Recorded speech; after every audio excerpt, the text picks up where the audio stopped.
નમસ્કાર, આપ જોઈ રહ્યા છો નેશન પ્લસ ન્યૂઝ. હું છું આપની સાથે હિરલ પંડ્યા. સુરતના નાનપુરા વિસ્તારમાં આવેલી ફિશ માર્કેટના બોર્ડને લઈને સર્જાયેલો વિવાદ આખરે થાળે પડ્યો છે. ફિશ માર્કેટના મુખ્ય ગેટ પર દેશના વડાપ્રધાન નરેન્દ્ર મોદીના નામનું બોર્ડ લગાવવામાં આવતા ભારે હોબાળો મચ્યો હતો. સુરતના નાનપુરા સ્થિત ફિશ માર્કેટના પ્રવેશ દ્વાર પર વડાપ્રધાન નરેન્દ્ર મોદીના નામનું બોર્ડ મારવામાં આવતા સ્થાનિક કક્ષાએ વિવાદનો મધપૂડો છંછેડાયો હતો. આ મામલે મીડિયામાં સમાચાર વાયરલ થતા જ ચર્ચાનો વિષય બનતા જ એસોસિએશન દ્વારા તાત્કાલિક ધોરણે કાર્યવાહી કરવામાં આવી હતી. વિવાદને વધુ વકરતો અટકાવવા માટે ફિશ માર્કેટના ગેટ પર લગાવેલા પીએમના નામના બોર્ડ પર સફેદ કવર મારીને તેને ઢાંકી દેવામાં આવ્યું છે.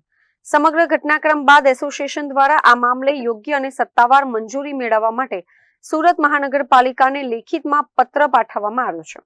Bureau report, nation plus news, Surat. સમાચારોના સતત અપડેટ મેળવવા માટે અમારી નેશન પ્લસ ન્યૂઝની યુટ્યુબ ચેનલને સબસ્ક્રાઇબ કરો, બેલ આઇકન દબાવો અને જોડાયેલા રહો ફેસબુક, ઇન્સ્ટાગ્રામ અને ટ્વિટર પર.